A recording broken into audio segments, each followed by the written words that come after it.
Most of you were here last time, but also I'll just do a brief introduction. I'm Ellie Roscher. Um, I I am so excited to talk about youth and teenagers and young adults in this session. I have worked with teenagers and young adults my entire professional career. I taught theology at a Catholic high school for 5 years in St. Paul, and then most recently was working with youth and young adults at Bethlehem Lutheran Church in Minneapolis. So they're my people. I just feel like they're brimming with holiness in their existential crises, and it's so fun to lean in and ask big questions with them. And I think that 12 Tiny Things is a really, really exciting resource. I knew that I was writing it with all of my young people in the back of my head, but then coming up with these tools for you to use with young adults and teenagers specifically, I was like, oh yeah, they're all over this. I think that it's going to work really well. So I hope that it's a good resource for you. In late August, I ended up resigning from my job at Bethlehem because of COVID and homeschool, online schooling. And so this has just been such a joy to be able to work with the congregations and hopefully make your lives just a little tiny bit easier by handing over a resource that is ready to use. So I would love to do a check-in, and then we'll dive right in and start digging through 12 Tiny Things. So I'll call on you, and if you would I like doing a one-word check-in. So just to attach one word to how you're feeling right now, mind, body, being. Where are you at? What kind of energy are you bringing into this space today? Jesse, would you start for us? Sure, Jesse, and centered. Thank you. Jane. Yes, stable, which in COVID times means something. Yes, I'll take it. Thank you. Kim. Sun-filled. Yes. Also a very big word right now. If we can say that in February, it's amazing. Such a gift. Tom. Gathered. Love it. Great word. Charlie. Interested. Fantastic. I'll take it. Edwin. Anxious. Okay. Thank you. Julia. Hopeful. Wonderful. Marsha. I think I'm tired. Mm-hmm. Yeah, I wonder why. There's nothing going on. It's fine. Oh, Kelly. Similar to Kim, I'm sunny. Gosh, your room looks sunny. It's amazing. And Maura.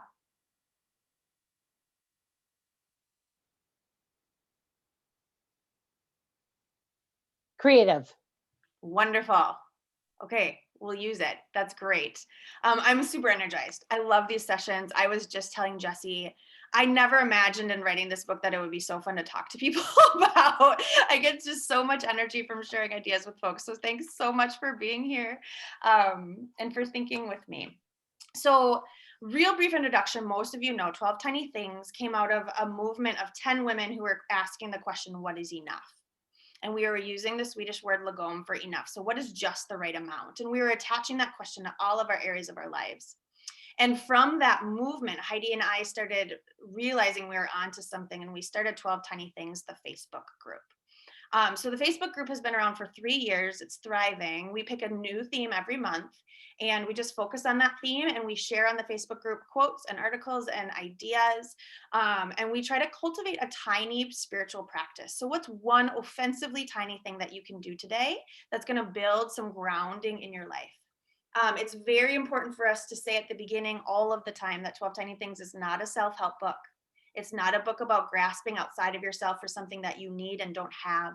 It's about recognizing what God already has inside of us and deepening the roots, deepening what's already there, pulling up from the ground, and growing things only by paying attention to them, right? They're already there. We're just placing energy and watching them expand and shine and come to light. And I think that's a really important thing for young people to hear. I think that they hear that they're deficient in all sorts of ways all of the time. And so to tell them that you're perfectly imperfect right now, where you are, I think can be super empowering. I made a bunch of resources just for you. Okay, and Jesse and Jane have done a really nice job of putting that on the Communities of Calling page. I'm going to put a couple of links right now in the chat just to help you find things. This first one just is like hot off the press, like you're the first people we're telling. So Jesse doesn't even know about this. It's not even on your Communities of Calling page, but we made a bullet journal for the book for folks who are reading the book and want to be working through it and aren't finding there's quite enough room in the margins to write. It's a journal that accompanies the book and asks discussion questions. You can track your tiny things. You can track your intention setting. I am not a bullet journaler, but I know a lot of people are. So there's people very, very excited about this. And then Jesse, put the link in. We have 10 audio recordings of my voice doing meditations for folks who are interested in mindfulness and meditation, but are a little bit intimidated of where to start. They're geared on purpose for people who are just starting to explore it. We made an Easter calendar for you all. If you want to use 12 tiny things over the Easter season, what's one tiny thing every day that you could try over the Easter season to see mini our resurrections in the holy ordinary of our lives? We I think knew since the last time we talked, we created a 12 tiny things mindfulness bingo card for kids that we've been giving to teachers in schools. And so it's just a card full of tiny things that kids can try to check 12 of them off in the shape of a bingo card. So depending on all different age groups in your congregations, you should be able to offer something, which is so exciting to me because I love when kids, no matter what age, can be talking to adults and older adults and be having intergenerational conversations about these themes that are fairly malleable. We did make a 12 tiny things adult conversation guide. So there's a Bible story tied to each of the 12 themes with discussion questions. And last time I kind of talked about how you could make that into a 6-weeker if you want to do that over the Easter season. And today we're going to be talking about specifically try out a couple of the themes for the teen guide. So I took the adult guide, I boiled it down to the 6 that I think are the most relevant for young people, the most translatable, and tweaked the discussion questions to fit that age group a little bit more. So we're going to try a couple of those out today, but that guide is also up there. And Heidi and I take requests. So if there's something on the guide for congregations that you want, like you just don't see and you would like, this is what I love to do. So reach out to me, let me know, and I'll make it happen. Okay. So I would love to start with one of our tiny body practices. Every chapter in 12 Tiny Things has a quote, a mantra, an essay on the theme, reflection questions, a tiny thing to try, and then also a body practice. So one of the things we get excited about is inviting all this energy up in our minds to drop into our bodies. Remember that God created us as embodied people. And I think it's perfect for tiny things because if you're trying one tiny thing to drop into your body, I say I'm going to do it once a day, but I end up doing it a lot of times a day. And every time I do it, it helps. So similarly to last time, I'm just going to lead you in a little bit of conscious breathing. Okay, so I'd invite you to look around at your 4 walls, kind of get a bearings of your surroundings. You're probably somewhere super familiar, but look anyway and actually see something. Which is a practice, right? To see something new with fresh eyes, even if it's familiar to you. Look all the way up and notice your ceiling. Notice the color and the texture of your ceiling. And then also notice the floor. If something's touching the floor, just be really intentional about noticing the connection you have with the earth. Notice the color and the texture of your floor. And then kind of shift your body weight around. If your body wants to move, make intuitive movements. Zoom is really hard on our bodies. Woo. Okay, and then when you're ready to find stillness, kind of find your 2 sits bones and try to equally distribute your weight between your 2 sits bones. Ground them down into your chair and blink your eyes shut for me. Stack your shoulders over your hips. Pull your chin back toward your throat just an inch. Reach the crown of your head up toward your ceiling. Grow your spine a bit, create some space in your body. Place your hands somewhere comfortable. Relax your jaw. And simply notice that you are breathing. I'd invite you to picture your inhale starting down at your tailbone, traveling up to your midbrain, and then picture your exhale traveling from your midbrain down to your tailbone. And continue that. Picture your inhale rising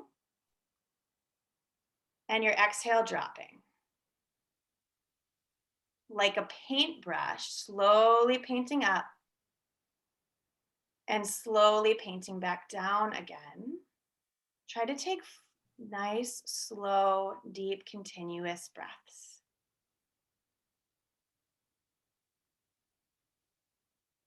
Picture the space on the right and the left, in front and back of your spine, just an inch. And then imagine filling that space with your breath on your inhale from your tailbone all the way up to your midbrain. On your exhale from your midbrain all the way down to your tailbone. Fill up your space with breath. Create space in your body and your mind for what is next.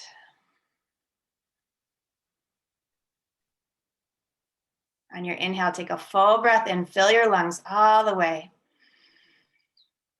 Exhale slowly. And when you reach the bottom of your exhale, blink your eyes back open and come on back. Okay, so that was about 2 minutes of your day. And it's a really nice reset. I would sit with my teenagers at the beginning of every class. So I did 5 periods a day, 5 days a week, and I would do some sort of what I just did with my students. So it was good for my health doing it that many times a day. And if I forgot to do it, the teenagers would remind me. We haven't done our sitting yet because they understood that sitting is deeply subversive in our society. To do nothing on purpose. And to say that I still matter, that God loves me in my doing nothing, that feels powerful, especially to teenagers. And so I could feel the resistance in the room at first, and then eventually they would give into it and ask me if I forgot. So it was very cool, very, very cool. Okay, so young adults. So I worked with the young adults at Bethlehem Lutheran Church. They're an amazing group of people. I've kept in touch with my high school students who are now young adults, and we stay very close. At Bethlehem, we were part of the Riverside Innovation Hub, which was a Lily hub similar to Communities of Calling, but we were focused on young adults. So I got access to 13 other congregations, thinking about how to do work with young adults. So I think about these people a lot. I think about this age group a lot, and I called myself their elder because I'm one step past. So some things that I noticed about young adults and why I think 12 Tiny Things is a great resource for them. They're looking for high access and low accountability. Okay. They're a little bit nervous of like membership cards, right? And like signing the dotted line and asking for a ton of their time. So 12 Tiny Things was really, really popular as a Facebook group with my young adults because you can engage in that Facebook group as much or as little as you want. You can very passively just take in the posts and they're just beautiful posts in your feed, or you can very actively enter into the conversation and discussion. So they could kind of creep at the beginning and check it out. And that was one of the very, very acceptable ways to be part of the community. And so it was very fun for me as the young adult person at Bethlehem that the young adults were also in this online community. And I think that's one of the ways that it can serve congregations, right? Is that if there's a group who's also on this bigger online community, they have a shared vocabulary, but they can kind of just check that out. And I think that the living in this online and in-person hybrid world is a skill we're all getting very good at and very used to these days. So that works for them. I very much on purpose, Heidi and I both went to Luther Seminary, and we decided very, very much on purpose to extract explicit God and Jesus language from this book because we wanted it accessible to people beyond the Christian community, but we also wanted it accessible to young adults. And the young adults I worked with just had so much baggage with certain theological words that I didn't want this to shut the door, right? So that's why I did this, the church study guide, is to tell you how deeply I believe that this is a spiritual book and that it's biblical and that this is my spiritual practice. But I find that the young adults are really connecting with the book in part because they're not tripping up on religious language. And then we can have conversations with a spiritual lens on it in our community in a way that feels comfortable to them. So I wanted to empower congregation leaders to be able to do the faith conversations because they're the ones with the relationship, right? Like you're going to be able to translate that resource in a way that breathes life into the conversation. I think it works for young adults because they're thinking about holistic vocation. I said this last time that I love that only one of the 12 tiny things is work. And I feel like this is a book about vocation in part because of that. We're called to all sorts of different things. And young adults get that. They want every nook and cranny of their life to matter now. They want their relationships to be meaningful and the things they get paid to do to be meaningful and the things they volunteer to do to be meaningful. And it gets a little bit overwhelming, right? But 12 Tiny Things is a way of honoring that, of like, yes, absolutely every nook and cranny of your life should matter. Now let's figure out how to do that in a way that is sustainable and life-giving, right? But it honors that part of them, that they don't compartmentalize like maybe my parents' generation did, where work starts and ends and is in a certain place. It's like all the walls have dissolved, right? And so it's all got to matter. And 12 Tiny Things, I think, speaks to that.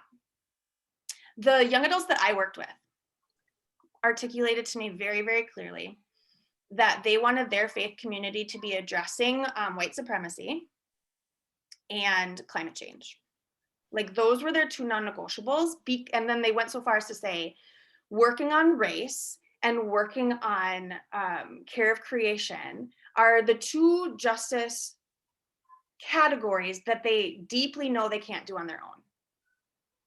So they want to do it in community and they see that tied to their faith. The reason I think 12 Tiny Things has something to say to that is because I also saw all of them struggling with burnout. So when George Floyd was murdered in Minneapolis, a lot of my young adults jumped in head first and then burnt out and came to me and either were struggling with guilt and a misstep or like just couldn't keep up and then felt guilty about that. And so 12 Tiny Things I also see as a resource to help build allyship, that I think if we're doing work out in the world, a really good place to start is in our bodies and in our intimate lives, right? To build peace in my mind and in my body and in my spirit to go out into the community. So last time I talked about how important it was to me that the last chapter is on community. This is not a self-help book that's just about me and then it's done. But it's very much about how can I start with my own agency and my own body and then move out into my community very rooted and grounded. And I think that's a skill. My young adults grew up with an iPhone attached to their hips. So at any moment they can know about all of the brokenness in the world. So they want to address all of that brokenness in the world, which is absolutely impossible to do before lunch, right? So this is a book that says, yes, and let's build a life at a sustainable pace where you can be an effective ally long-term, okay? My young adults are very, very aware of mental health issues and holistic wellness. So I'm thinking about a time that I sat with 3 of my former high school students and we were drinking wine. They're all legal. And we were talking about, they were all exchanging notes on their therapists, their gynecologists, their like body workers. It was fascinating. And they see all of those things as spiritual matters. These were my theology students, right? And so they take their holistic health really, really seriously. I think 12 Tiny Things is a book that's calling us to be whole and well. It's a book that's saying putting time, not a bunch, a tiny bit of time into your wholeness and wellness every single day matters. And I think the pandemic is teaching us your physical and your mental health, like tending to your physical and your mental health every single day contributes to the common good.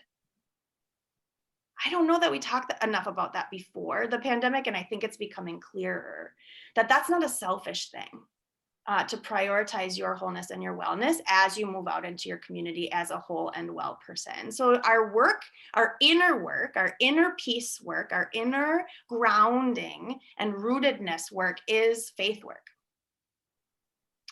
So the tree metaphor in the book, that we deepen our roots because underground our roots connect to each other. By doing this peace work, the grounding, the rooted work, we are actually strengthening our community. Okay.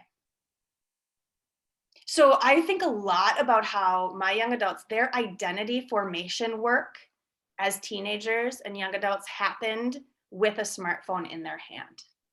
Right? So I think about my parents who were very clear on the size of their playground and chose their jurisdiction within that playground and found their power.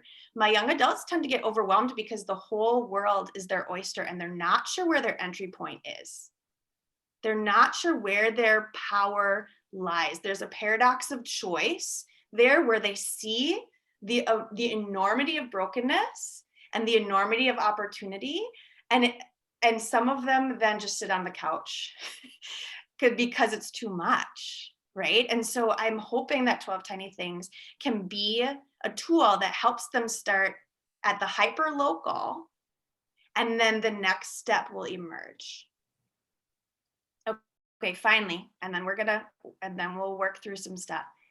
They want something to do. Right? And I mentioned this last time, our young adults, they want something to do. We have all of these amazingly rich spiritual practices that don't always translate. And so I feel like these micro practices can help be like, oh, having one tiny thing to do every day. I like that. I like that rhythm. That might be an entry point into some of our more ancient daily spiritual practices. The jump wasn't working for me all the time with them. It took a translation, it took a detour, and maybe this Tiny Things micro spiritual practice might help. We'll see. Let me know. Okay. So I think for young adults, it's up to you. I think that you could use the teen guide and hype it up a bit. I think you could use the adult guide and see how that fits. I think it depends on how you define young adult. And I think it depends on who your young adult is. Does that make sense? So I'm going to walk through 2 of the themes in the teen guide that I wrote and kind of model them for you. We'll do them together to give you kind of a sense. And then you can look at the adult guide, the teen guide, and see where you think your young adults would thrive. Okay. So much of what I just said for my young adults is true for teenagers as well. The one thing that I would add is with my teenagers, I would take intentional time to teach them how to communicate. It's amazing what we have to practice these days, but I would do something that I called speed dating, where they would sit in 2 circles facing each other and they'd have one partner and I give them a question and they would have to practice having a conversation with one person. And we talk about reading body language and asking follow-up questions and and to me, this is spiritual work, right? Like, what does it look like when someone wakes up and you ask them a question that they want to answer? That has something to do with the Holy Spirit to me, right? But they do so much of their communicating via screens now that building empathy through body language is something that they want to practice. Every single time I did speed dating, they'd be like, oh, when can we do that again? That was so fun. And I was like, you're just talking to each other. You can do that anytime that you want. But I found my teenagers needed an adult to say, we're going to do this. And this is spiritual. Like, we're going to do this at church because God cares that you know how to make eye contact and like ask interesting questions. Okay, so we're going to do one of the 12 themes that I put in the teen guide is the communications chapter. So we're going to do that now. We're halfway there. Do you need to move your bodies at all? Or are you okay? Move your bodies, thumbs up. Okay, nothing. How about that? Yeah. Okay. Oh, okay, great. We need to move our bodies. Okay, so this will take 2 minutes again. Stand up for me. Okay, we hold stories and emotions in our joints, so we're just gonna roll our joints a little bit. So start with your head, drop your right ear to your right shoulder really, really gently. Drop your chin to your collarbone. Drop your left ear to your left shoulder, and then roll around and do it again, nice and slowly. Breathe, and then go the opposite direction. Good, roll your shoulders, pick your shoulders up to your ears and put them down on your back. Do that again, pick your shoulders up, put them down on your back. Now roll them the other way. Very nice. Yeah, roll out your elbows. I know it feels silly, but there's stuff stuck in your elbows, I promise. Roll the other way. Breathe. Okay, wrists. Roll out your wrists, articulate your fingers a little bit. Yeah, other direction. Now your hips, make circles with your hips. As small or as little as feels good to you this morning or this afternoon. Go both directions. Good, now let's not do our legs at the same time. Let's start with our right leg. Roll at your knee. You can hold a wallet or a chair if that helps. Roll at your ankle on your right side. Good. Left side, roll at your knee. Both directions. And your ankle. Both directions. Good, and then take any other movement that feels good before you come to your seat.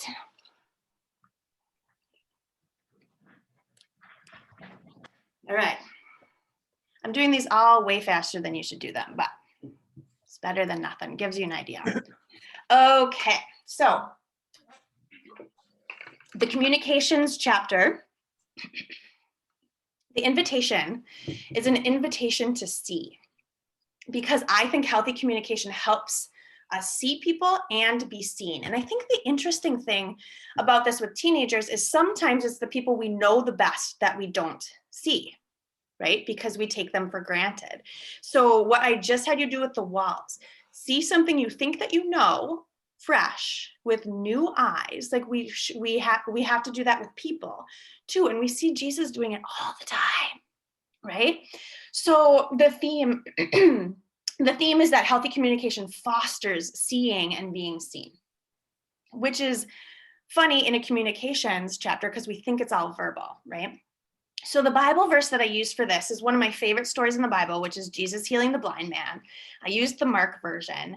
I love the story. It's very short and a lot happens.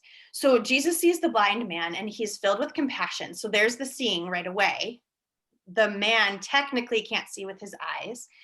He takes him away from the crowd, right? So that's interesting. Like, we're not going to have this be a public spectacle. I'm going to take you by the hand and I'm going to lead you away. Okay, he uses his own spit, which is like a mom spaghetti sauce move, right? We know from earlier in the gospel that he had the power to just say it, just speak it, and it would happen, but he chose to use his bodily fluids, which I think is like super either weird or intimate, you decide, right?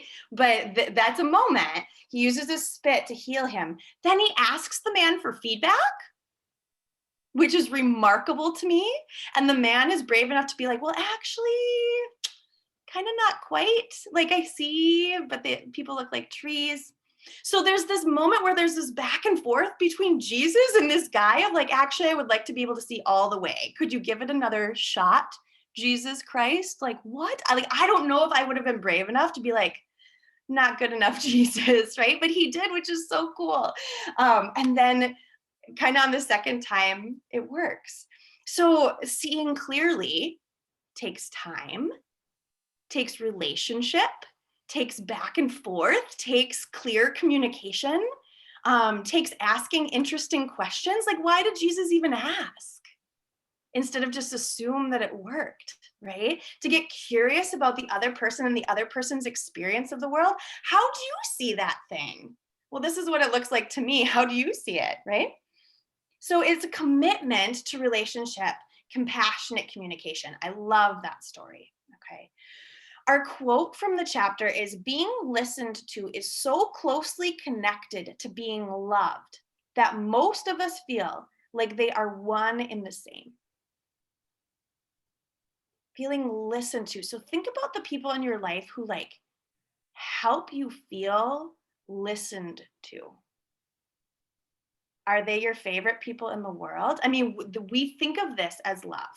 Like if I feel heard, I experience that as love, because so often I have a million interactions where I don't feel totally heard, and that's connected to not feeling totally seen.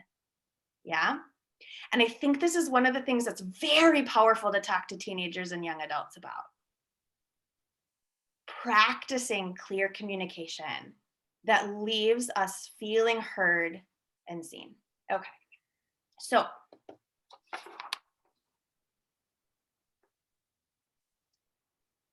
one of my favorite questions to ask teenagers around this, and this is in the guide.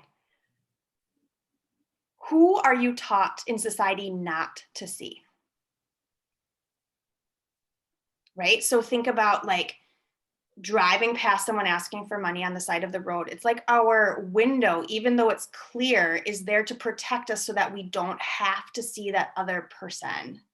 And we don't have to think about our own vulnerability, and we don't have to think about the connection between my wealth and his poverty, right? We're taught not to see that person because it would make us uncomfortable and it would change our day. And in high school, there's a lot of rules about who is seen and who is not seen. Okay, I've had this really interesting conversations around this in terms of immigration. Who is invisible at your high school? Who is invisible in your society? And why? Like, how are you taught not to see that person? What problems are you taught to ignore? Because that distances us from God. Right? Like that to me is one of my experiences of sin. Some of my kids drive from like an attached garage to their school and back to their attached garage. And there's a protection from who? From what? Where you can go an entire day without connecting with whom or what, right? Like your actual neighbors we're talking about. I would have teenagers do this. I'll just have you do it in your mind. Think about, I'll give you 3. Think about 3 people you think see you clearly. You can write them down if you want or hold them in your head. 3 people who you think might see you clearly. And then for each person, this is kind of fun. What's one word that person would use to describe you?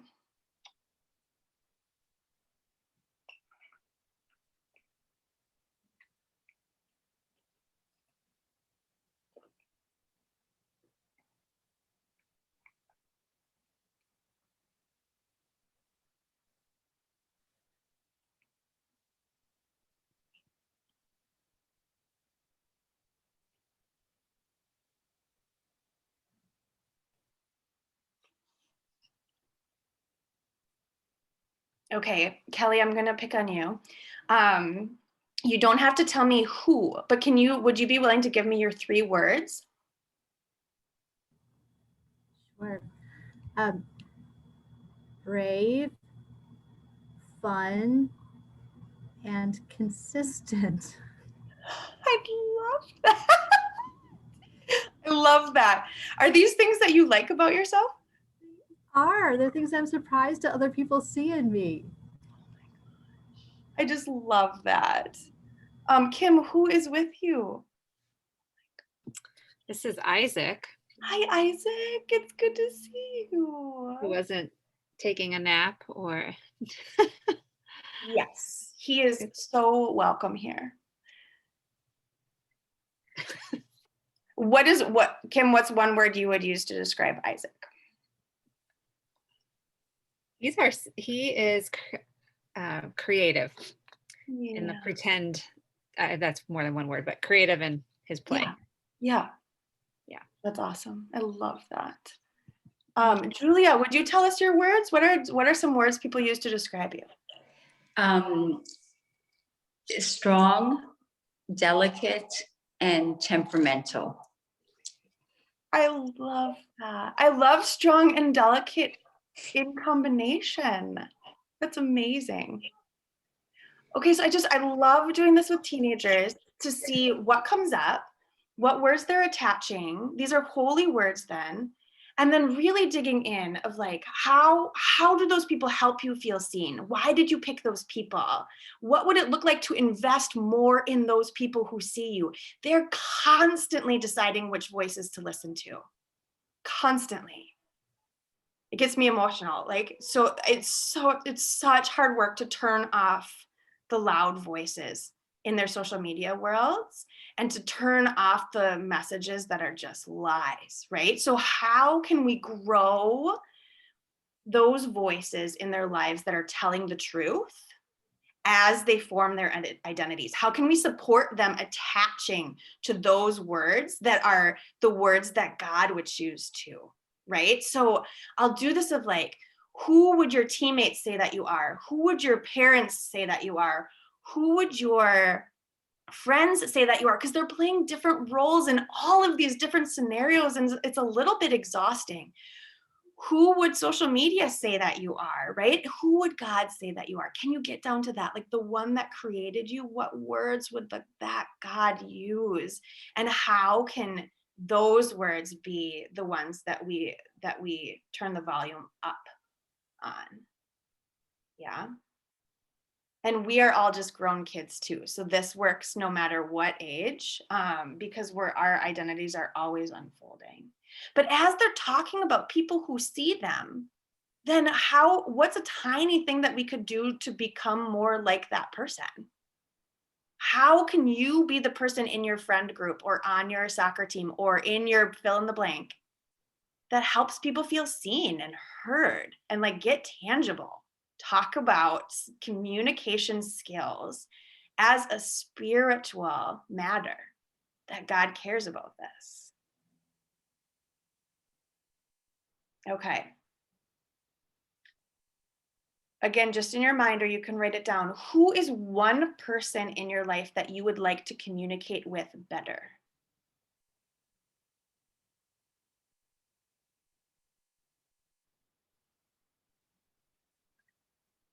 And then what is one tiny thing that you might do to set yourself up for success? I'll go first. I'm working on communicating better with my spouse. We have quantity of time together, COVID, home, everything, right?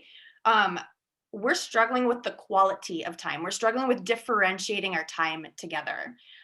One of the things that I've noticed about my spouse, I just take him for granted because we're both in survival mode right now. And we believe that we can make it through that. I don't want to just survive anymore, right?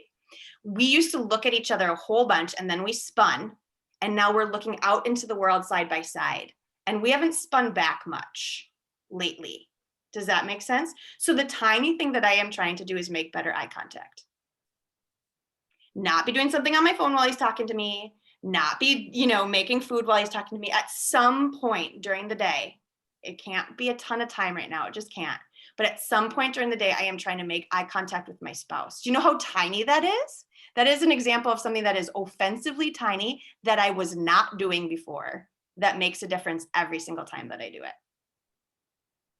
Right? Because if I do that well, then the next thing emerges. So we're trying to differentiate time on Friday nights. Okay, one Friday night that looked like hiring a babysitter after our kids went to bed. We put on masks, we went to Target together. And we just talked to each other while we bought groceries, because that was something that we hadn't done. Like we hadn't been in the car alone without our children in months because of COVID, right? So that was a tiny thing. So helping the students with that, right? Like there's usually some sort of rub with a friend or a teammate or a parent or all of the above, a teacher, how to humanize that other person and work on communication skills. Finally, I'll say, how does technology enhance or detract from intimacy in communication? I would argue that if you have a good foundation, social media can deepen, can enhance. It's very hard to build that foundation with screens. What do we do with COVID then? We have to move forward, right? So helping young people navigate clear communication that leads to being seen and seeing clearly, that is a spiritual matter. How to do that with social media, how to do that with technology, how to value safe in-person time. Like, what does that look like right now with COVID? If you come up with answers, let me know. But we got to talk about it, right? Because I think our empathy muscles and our vulnerability muscles are atrophying. So when we do all of our communication on screens, that's one of the things that happens is our empathy and our vulnerability atrophies a little bit. We can hide. Okay, so tiny things. Handwrite a note to someone that you care about. Make eye contact. Right, figure out what that tiny thing is to deepen relationships. Okay. I want to do one more before our time is up. Rub your hands together, make your hands warm. And then place your warm hands on your eye sockets.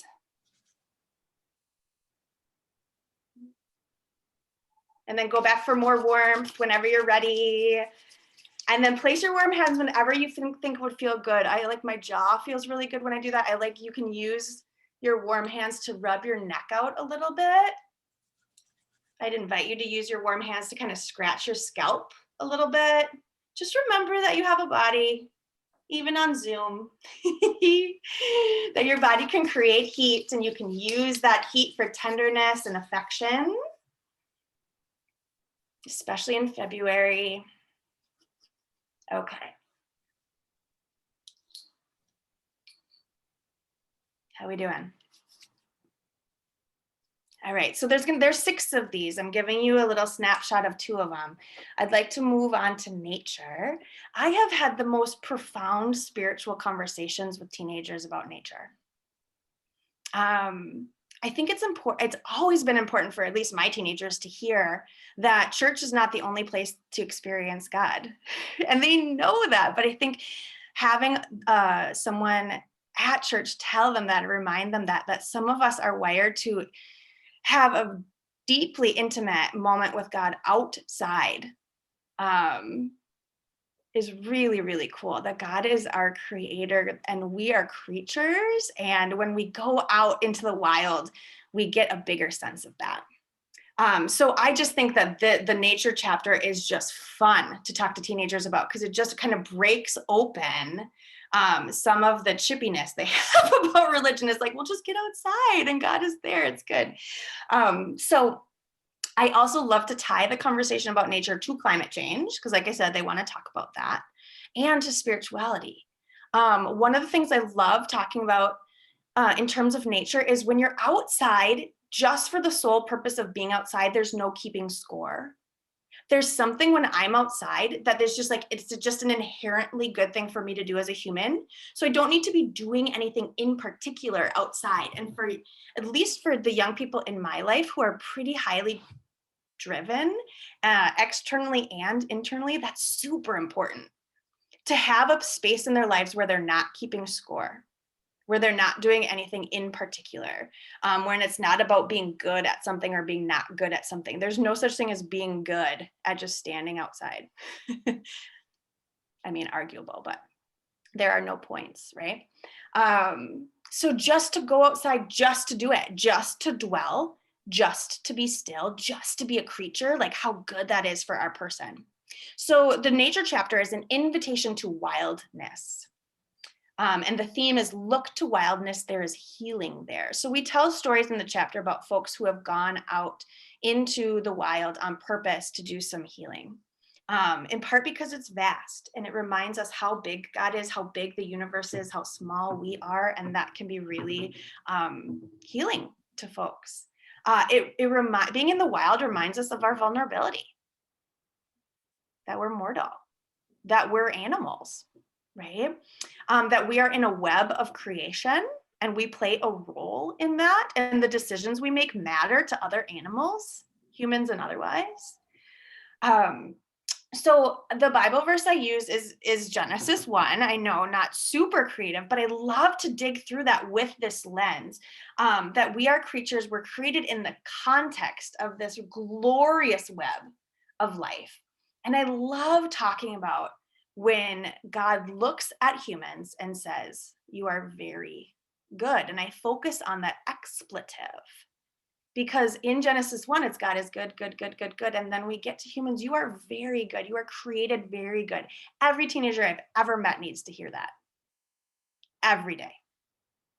Because they're hearing the opposite, whether they realize it or not, all of the time. And so when they hear it from me, but then they hear it because I'm telling them that God is telling them that, and it's in our origin story, I think that's deeply profound for them. That you are very good. Everything inside of you is very good. When we engage in God's good creation, we remember that we are creatures. We're held in a vast universe.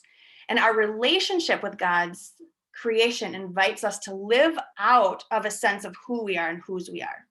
That we're not just floating, that we're in a web, and our space in that web matters. And we have to treat creation with reverence if we're going to survive.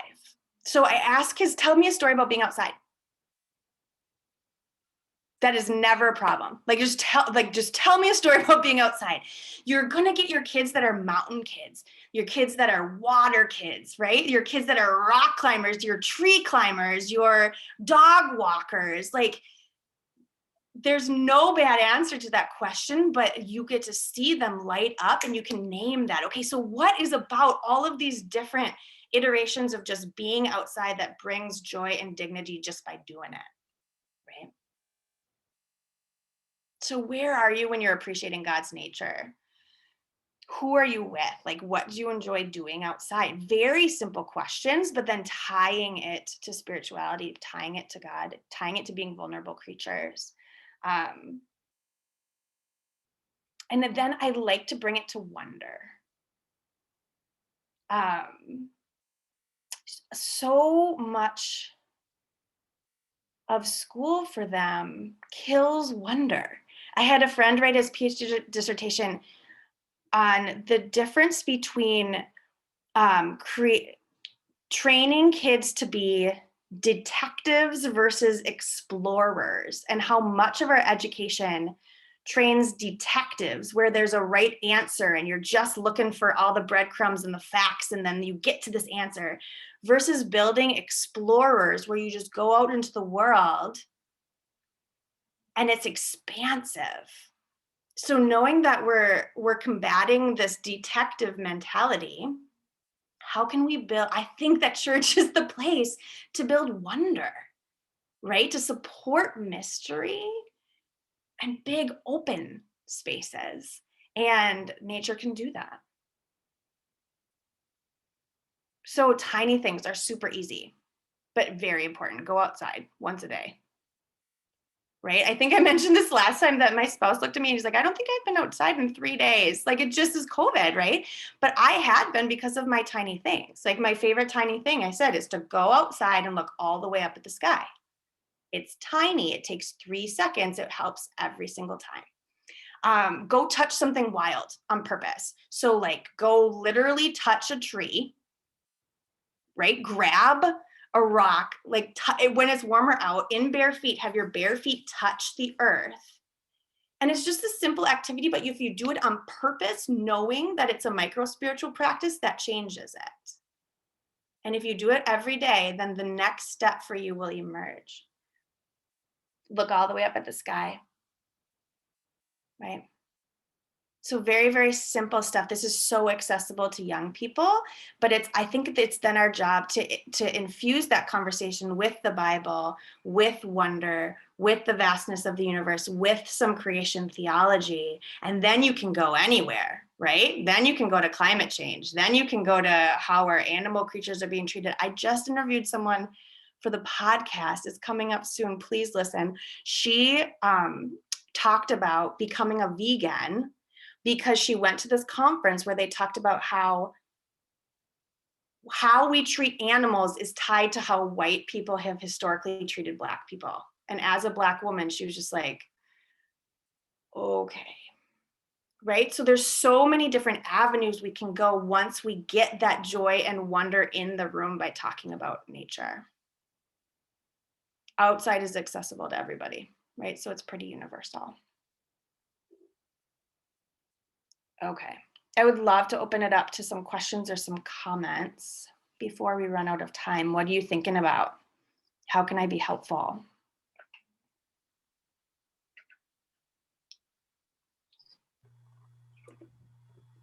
Hi, Elliot. So I'm thinking about the transition that my two teenagers are about to make from attending school from home for a year to returning to in-person. And I'm thinking about using this with them as a way to stay connected as a family, because I think that they're pretty anxious about how things are going to change. And they're also excited about all the good things that will be present. But in order to preserve some of the connectedness that we've had, I'm thinking about this as like maybe a family practice. Yes, I love that so much. And I think like that's my ideal, is because it's so tiny, it doesn't take up much time, it's age appropriate for everyone, right? That if you are doing things together as a family, or then if you pick a time and everybody does the same thing when you're apart, but you feel connected because you're doing the same thing, that is the magic of ritual that we want to instill in our young people, is it can transcend time and space, right? It'll be an easier sell than like we're going to do morning prayer, you know? That's right. That's right. That's right. And if we can help them see the holy in ordinary stuff, they've got that forever, right? And that's one of my things with natures, is like if we can help them make the connection between nature and God, they've got that at their fingertips forever, right? I love that idea, Kelly. And I think it's super important because you don't want to lose that connection. And school is very stimulating, right? So if they can find their own sense of rootedness in that change and stimulation, that will really help them stay present. That is too cool. My kindergartner just went yesterday for the first time ever. So we're in it. Yeah. Big adventure. Thanks for sharing that. What else, folks? All right, this is Maura. Yeah, please. I love your enthusiasm and I love your choice of words. The language you're using to describe this, I think, is really, really beautiful. It's a great book. But I think just this translation of the accessibility of this joy of the holy, of really looking for it, I think is really good, because I felt like myself, I tend to be pretty grounded spiritually, but I've been feeling a little untethered of late and feeling like I really need to get back to some grounding. And I think this is a really powerful tool for that. So thank you for that. Absolutely. Thank you. I honestly, it's been such a gift for me. We wrote it before the pandemic, and now I need it in a way that I never imagined I would, my tiny things. And I think one of the things we love about it, which you hinted at, is we are all going to drop it. Always. We're human. We're always going to drop it. And the tiny things are just so much easier to pick back up without guilt, right? It's like of course I take days off. And if it's a tiny thing, then I just begin again the next morning, and it doesn't feel as heavy or as hard to get back going again. So I hope that you find that too. Thank you. Great. Thank you. Yeah, absolutely. And the other thing I would say with these is I think I told you this last time, but like the feedback we originally got about the book is it's not going to go because it's too small, which is the whole point. And I sometimes trip up on this as like, it's too basic. It's not special enough. But I think now is a season to go back to the basics. And so like these things we're asking our young people to do, I would always invite a story of like somebody tell a great story about nature, or like somebody tell a story about when you felt seen or you felt heard. It's open enough that the kids are actually going to have stories without overthinking it, but then it gets the theme on the table, and then you can work with the energy. So I also hope that you find that to be true. Yeah, Edwin. One thing I wanted to mention is working with teens, young adults, I'm finding that they have a lot of pressure when they think of, and this is a vocation group, that's what we're here for. When they think of the vocation, they feel this overwhelming sense. It's just overwhelming to them because they feel like they need to do something that makes a positive impact in the world. They feel like they need to do something that's going to make them happy and joyful. They feel like they have to get a job that's going to provide the economic security for themselves. And like none of us really, it's so rare that we have, fulfillment and joy in our work, and our vocation is more than just our work. So I find it interesting because our young people are really, really struggling with a sense of vocation, a sense of identity, and more specifically, a sense of what they would want to do for income and livelihood.